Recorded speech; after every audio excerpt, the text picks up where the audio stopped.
আসসালামু আলাইকুম, স্বাগত জানাচ্ছি RTV দুপুরের সংবাদে। পুরো সময় আপনাদের সঙ্গে আছি আমি ফাহমিদা সালাম। সশস্ত্র বাহিনীর ঐক্য ও সংহতি বিনষ্ট করতে দেশে বিদেশে বারবার অপতৎপরতা চালানো হয়েছে। তাই অতীত থেকে শিক্ষা নিয়ে ফ্যাসিবাদ মুক্ত বাংলাদেশ সশস্ত্র বাহিনীকে স্বমহিমায় প্রতিষ্ঠার আহ্বান জানিয়েছেন প্রধানমন্ত্রী তারেক রহমান। বিশ্ব শান্তি রক্ষায় পৃথিবীর বিভিন্ন প্রান্তে অত্যন্ত প্রতিকূল ও ঝুঁকিপূর্ণ পরিবেশেও বাংলাদেশ সশস্ত্র বাহিনীর সদস্যরা সাহস ও নিষ্ঠার সঙ্গে দায়িত্ব পালন করছেন, যা বৈশ্বিক দরবারে দেশের ভাবমূর্তি উজ্জ্বল করেছে। বিস্তারিত শামীম চৌধুরীর রিপোর্টে। বিশ্ব শান্তি ও নিরাপত্তা রক্ষা, সংঘাতপূর্ণ এলাকায় মানবিক সহায়তা প্রদান এবং বিশ্বব্যাপী দায়িত্ব পালন করতে গিয়ে জীবন উৎসর্গকারী শান্তিরক্ষীদের আত্মত্যাগকে সম্মান জানাতে প্রতিবছর পালন করা হয় আন্তর্জাতিক জাতিসংঘ শান্তিরক্ষী দিবস। সেনাকুঞ্জে আন্তর্জাতিক জাতিসংঘ শান্তিরক্ষী দিবসের অনুষ্ঠানে যোগ দেন প্রধানমন্ত্রী তারেক রহমান। শান্তি প্রতিষ্ঠায় আন্তর্জাতিক সম্প্রদায়কে সম্মিলিতভাবে কাজ করার প্রয়াসে বেশ কয়েকটি অগ্রাধিকার তুলে ধরেন পররাষ্ট্র প্রতিমন্ত্রী। শান্তিরক্ষীদের নিরাপত্তা ও সুরক্ষার বিষয়টিকে অবশ্যই সকল শান্তিরক্ষা কার্যক্রমের কেন্দ্রবিন্দুতে রাখতে হবে।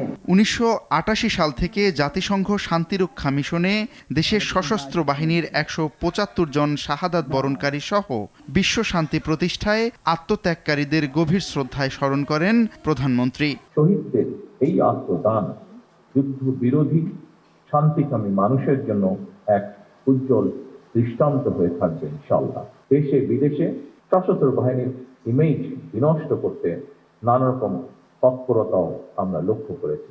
2009 সালের ফেব্রুয়ারি মাসে সশস্ত্র বাহিনীর উপরে সর্বগ্রাসী আঘাতটি এসেছিল।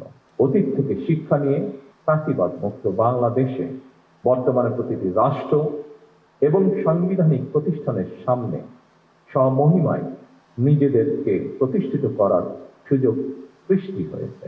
শান্তিরক্ষায় ভবিষ্যতের মিশনগুলো হবে আরও আধুনিক ও প্রযুক্তি নির্ভর, এমন কথাও বলেন সরকার প্রধান। প্রথাগত যুদ্ধের পাশাপাশি এখন সাইবার যুদ্ধ, কৃত্রিম বুদ্ধিমত্তার অপব্যবহার, মিডিয়া অপপ্রচার এবং জলবায়ু পরিবর্তনের ফলে সৃষ্ট নিরাপত্তা সংকট বিশ্ব শান্তির নতুন অন্তরায়। তাই আমাদের ভবিষ্যতের মিশনগুলো হতে হবে আরো আধুনিক, দূরদর্শী এবং প্রযুক্তি নির্ভর। এমন পরিস্থিতিতে সশস্ত্র বাহিনী এবং পুলিশ বাহিনীর মডার্নাইজেশনের লক্ষ্যে সরকার পর্যায়ক্রমিকভাবে উদ্যোগ বাস্তবায়ন করছে। অনুষ্ঠানে শান্তিরক্ষা মিশনে দায়িত্ব পালন করতে গিয়ে যারা শহীদ ও আহত হয়েছেন তাদের পরিবারকে সম্মাননা প্রদান করেন প্রধানমন্ত্রী। শামীম চৌধুরী, RTV, ঢাকা।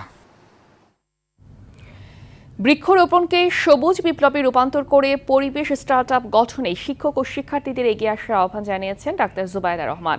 সকালে ঢাকা বিশ্ববিদ্যালয়ের উদ্ভিদ বিজ্ঞান বিভাগে জিয়াউর রহমান ফাউন্ডেশনের আয়োজনে মাসব্যাপী বৃক্ষরোপণ এবং ভবিষ্যৎ বিজ্ঞানীর খোঁজে বিজ্ঞান মেলা 2026-এর উদ্বোধন শেষে এই আহ্বান জানান তিনি।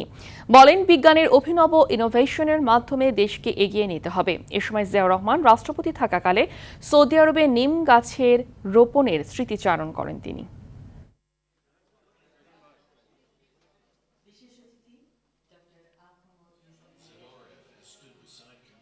বৃক্ষরোপণকে শুধু গতানুগতিক কর্মসূচির মধ্যে না রেখে বরং জনগণের অংশগ্রহণে অর্থনৈতিক, সামাজিক ও প্রজন্মগত উন্নয়নের এক সবুজ বিপ্লবে রূপান্তর করা যায়। পরিবেশ সুরক্ষায় এবং দেশের বিভিন্ন সমস্যার বৈজ্ঞানিক সমাধান বের করার ক্ষেত্রে শিক্ষক, শিক্ষিকা এবং শিক্ষার্থীরা নিঃসন্দেহে বিরাট অবদান রাখতে পারে।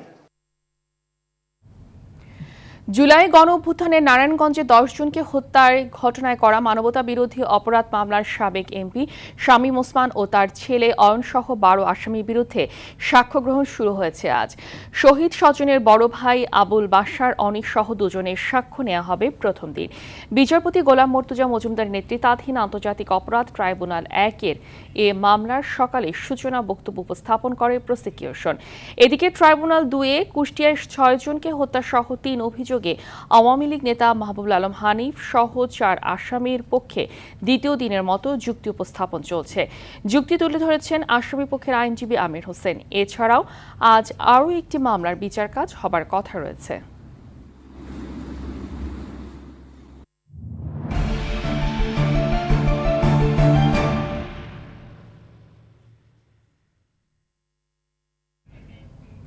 এবার বাজেট প্রসঙ্গ।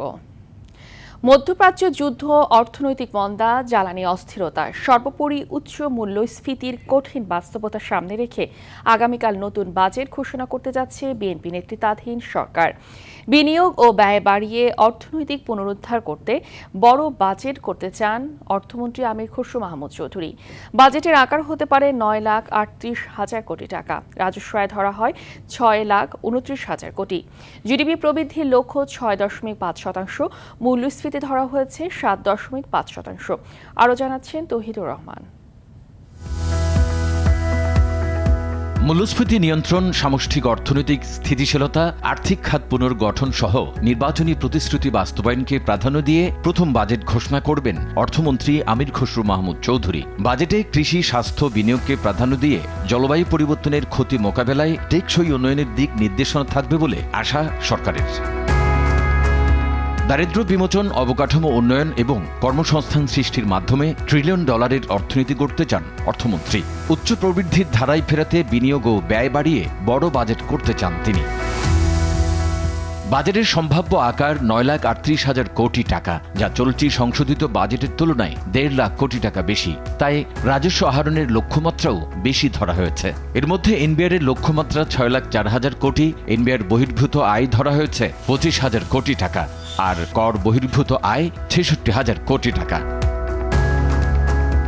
বাজেটে ঘাটতি ধরা হয়েছে 2,51,000 কোটি টাকা। ঘাটতি পূরণে অভ্যন্তরীণ উৎস থেকে ঋণ নেওয়া হবে 1,35,000 কোটি, আর বৈদেশিক উৎস থেকে সংগ্রহ করা হবে 1,16,000 কোটি টাকা।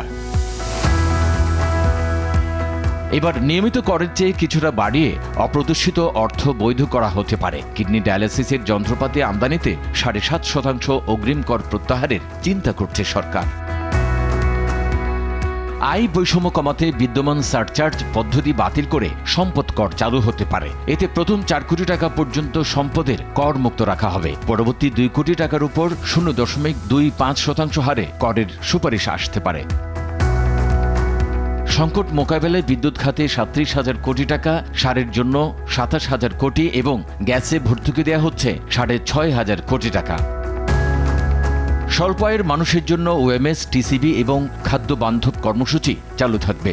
জিডিপি প্রবৃদ্ধির লক্ষ্য ধরা হয়েছে 6.5%, মূল্যস্ফীতি 7.5%। অর্থমন্ত্রী সাম্প্রতিক সময়ে বিভিন্ন বক্তব্যে বলেছেন, আসছে বাজেটে তিনি সমাজের সর্বস্তরের মানুষের জন্য বরাদ্দ রাখতে চান। বিশেষ করে নিম্ন আয়ের মানুষকে অর্থনীতির মূল স্রোতে নিয়ে আসার জন্য নানা সহায়তার কথা বলছেন তিনি। পাশাপাশি অর্থনীতির যে মূল চালিকা শক্তি বেসরকারি খাতকেও নানা নীতি সহায়তার কথা বলছেন তিনি। উদ্দেশ্য চলমান উচ্চ মূল্যস্ফীতি নিয়ন্ত্রণ করা। তৌহিদুর রহমান, RTV, জাতীয় সংসদ প্রাঙ্গণ, ঢাকা। 2026-27 অর্থবছরে বাজেটে অধিকাংশ নিত্যপণ্যের দাম বাড়তে পারে প্যাকেটজাত পণ্য, প্রসাধনী ও আমদানি সামগ্রীর দামও। সিগারেট জাতীয় পণ্যের দামও বাড়ছে, তবে দাম কমতে পারে জীবন রক্ষাকারী ওষুধ ও স্বাস্থ্যসেবার। আধুনিক কৃষি সরঞ্জাম সহ দাম, শিক্ষা উপকরণ ও পরিবেশ বান্ধব ইলেকট্রিক গাড়ির দামও কমতে পারে। আরও জানাচ্ছেন তৌহিদুর রহমান। 9,38,000 কোটি টাকার বাজেটের মধ্যে 6,95,000 কোটি টাকার রাজস্ব আদায়ের লক্ষ্যমাত্রা দিচ্ছে সরকার। কঠিন এই কাজটি করতে গিয়ে এবার অনেক নিত্যপণ্যের উপর কর ও শুল্ক বাড়াচ্ছে সরকার। তাই তো নিত্যপণ্যের উপর উৎসে করের হার 0.50% থেকে আবারও 1% করা হচ্ছে। স্বাভাবিকভাবে এর প্রভাব পড়বে নিত্যপণ্যের বাজারে। দাম বাড়তে পারে ধান, চাল, গম ও আটা, ময়দা, কাঁচা বাজার, মশলা, আলু, পেঁয়াজ, রসুন সহ অন্যান্য মশলা জাতীয় পণ্যের দাম। দাম বাড়তে পারে মিষ্টি জাতীয় পণ্য, সয়াবিন তেল, পাম অয়েল, চিনি এবং লবণের। প্রসাধনী সামগ্রী ও আমদানি নির্ভর বিলাসবহুল পণ্য, বিদেশি প্রসাধনী পণ্য, সিগারেট, তামাকজাত পণ্য খুচরা পর্যায়ে দামও বাড়তে পারে। এদিকে খুচরা দোকানদার বা রিটেলারদের উপর 0.20% উৎসে কর বসানো হচ্ছে। এতে সাবান, শ্যাম্পু, বিস্কিট সহ মুদি দোকানের প্যাকেটজাত পণ্যের দাম বাড়তে পারে। তবে মানুষের রোগবালাই কমাতে ওষুধ ও স্বাস্থ্যসেবার খরচ কমাতে চায় সরকার। এর মধ্যে ইনসুলিন, ক্যান্সার, কিডনি সহ জটিল রোগের সেবায় আমদানি পণ্যে নীতি সহায়তা দিচ্ছে সরকার। পাশাপাশি আধুনিক কৃষি সরঞ্জাম ও শিক্ষা উপকরণের দামও কমাতে চান অর্থমন্ত্রী। আর ইলেকট্রিক গাড়ির দাম কমিয়ে পরিবেশ বান্ধব বাংলাদেশ উপহার দিতে চান অর্থমন্ত্রী। এজন্য রাজধানী থেকে পুরনো গাড়ি সরিয়ে ফেলার কথা বলছে সরকার। পাশাপাশি লিথিয়াম ব্যাটারি উৎপাদনের খরচও কমাতে চায় সরকার। এলএনজি আমদানিতে 15% ভ্যাট প্রত্যাহার হতে পারে। স্থানীয় স্যানিটারি ন্যাপকিন, লিপস্টিক, আইসক্রিম এবং বল পয়েন্ট বা লেখার উপকরণের খরচও কমতে পারে। তৌহিদুর রহমান, RTV, ঢাকা। এবার অন্যান্য প্রসঙ্গ। রাজধানীর আদ্দিন হাসপাতালে চিকিৎসাধীন অবস্থায় 6 শিশু মৃত্যুর ঘটনায় স্বাস্থ্য মন্ত্রণালয় শোকজের জবাব দিয়েছে হাসপাতাল কর্তৃপক্ষ। তবে তাদের জবাব অস্পষ্ট, এতে সন্তুষ্ট নয় সরকার, এমনটি জানিয়েছেন স্বাস্থ্যমন্ত্রী সরদার সাখাওয়াত হোসেন। সচিবালয়ে নিজ দপ্তরে সাংবাদিকদের এসব কথা বলেন স্বাস্থ্যমন্ত্রী। আদ্দিন হাসপাতালের লিখিত জবাবে প্রয়োজনীয় তথ্যের বাইরে অনেক গল্প লিখেছে, বেশিরভাগ তথ্য ছিল অপ্রয়োজনীয় বলে উল্লেখ করেন তিনি। স্বাস্থ্য মন্ত্রণালয় পরবর্তী মিটিংয়ে প্রয়োজনীয় ব্যবস্থা নেওয়ার কথা জানান মন্ত্রী। ওনারা জবাব দিয়েছেন, আমরা জবাব পড়েছি। প্রয়োজনীয় যে তথ্য, সেই তথ্যের বাইরে অনেক গল্প কাহিনী ওনারা করেছেন, যেগুলি আমাদের কাছে গ্রহণযোগ্য নয়। আমরা আজকে সংসদের ফাঁকে মিটিংয়ে বসবো, কি করতে যাচ্ছি সেটা আমরা সিদ্ধান্ত গ্রহণ করে আপনাদেরকে জানাবো। দেশি ডেঙ্গুর প্রাদুর্ভাব মোকাবেলায় যার যার অবস্থান থেকে সবাইকে কাজ করার আহ্বান জানিয়েছেন স্বাস্থ্যমন্ত্রী সরদার মোহাম্মদ সাখাওয়াত হোসেন। সকালে জাতীয় প্রেস ক্লাবে বাংলাদেশের স্বাস্থ্য ব্যবস্থা আধুনিকায়নে জিয়াউর রহমানের অবদান ও বর্তমান প্রেক্ষাপট শীর্ষক আলোচনা সভায় তিনি বলেন এসব কথা। মন্ত্রী জানান, রোগীর অবস্থা সবসময় নজরে রাখতে হবে। ডেঙ্গুর সময়টিতে রোগী বাড়লে চিকিৎসকদের যে কোনো কিছুর প্রয়োজনে তাৎক্ষণিকভাবে জানালে সেই ব্যবস্থা নেয়ার আশ্বাস দেন স্বাস্থ্যমন্ত্রী। সর্বপ্রথম নরমাল মেম্বারের প্রধানমন্ত্রী 213টি সিট নিয়ে যার যার অবস্থান থেকে পরিষ্কার পরিচ্ছন্ন থাকা, ডেঙ্গুর প্রোটোকল মেনটেন করা, প্লাজমা লিক শুরু হলে প্রত্যেকটা রোগীর প্রতি খেয়াল রাখা, প্লাজমা লিকেজের সাথে সাথে ফ্লুইড দেওয়া যাতে করে শকে না চলে যায়, রোগীদের উপর নিবিষ্ট যাতে রাখে। যদি প্রবলেম হয়, রোগী বেশি হয়ে যায়, আমাদেরকে জানাবে, আমরা যেমনি পারি ডাক্তার দিব, প্রয়োজনে আপনাদেরকে বাইরে দিয়ে দিব, তবু আমাদের মানুষদেরকে বাঁচাতে হবে। কক্সবাজারের মাতামুহুরী উপজেলার একটি বাড়িতে ডাকাতির সময় গৃহবধূ ও তার কিশোরী মেয়েকে সংঘবদ্ধ ধর্ষণের অভিযোগ উঠেছে। এই ঘটনায় জড়িত সন্দেহে 6 জনকে আটক করেছে পুলিশ। আটক ব্যক্তিরা হলেন একই উপজেলার তোফাজ্জেল, কেফায়েত, রেজাউল করিম, মেহেদি হাসান, তানজিদ ও তারেক। পুলিশ জানায়, মঙ্গলবার রাতে 8 থেকে 10 জনের অস্ত্রধারী ডাকাত জানালার গ্রিল কেটে বাড়িতে প্রবেশ করে। এই সময় ডাকাতরা নগদ 50,000 টাকা সহ স্বর্ণালংকার লুট করে। এক পর্যায়ে গৃহবধূ ও কিশোরী মেয়েকে দলবদ্ধভাবে ধর্ষণ করে তারা।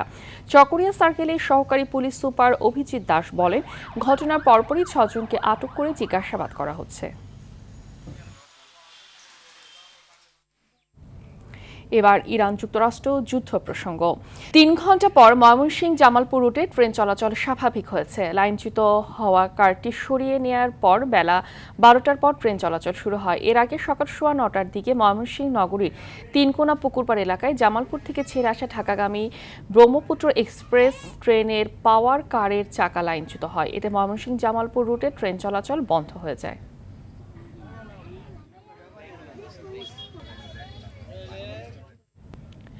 জামালপুরের মেলান্দহে গোসল করতে গিয়ে পানিতে ডুবে 2 শিশুর মর্মান্তিক মৃত্যু হয়েছে। মঙ্গলবার মধ্যরাতে ওই শিশুর দুটির মরদেহ উদ্ধার করে স্থানীয়রা।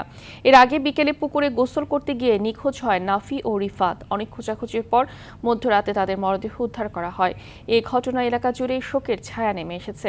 এদিকে নোয়াখালীর হাতিয়ায় জেলে বাবার জন্য খাবার পৌঁছে দিতে গিয়ে মেঘনা নদীতে নিখোঁজ হয়েছে তামিম নামে এক শিশু। তবে হাতিয়ার ডুবুরি দল না থাকায় পানির নিচে উদ্ধার অভিযান চালাতে পারেনি ফায়ার সার্ভিস ও কোস্ট গার্ড। দুপুরের সংবাদ এ পর্যন্তই। জেলার সংবাদ বিকেল 4:05টায় দেখার আমন্ত্রণ রইল। ধন্যবাদ সবাইকে।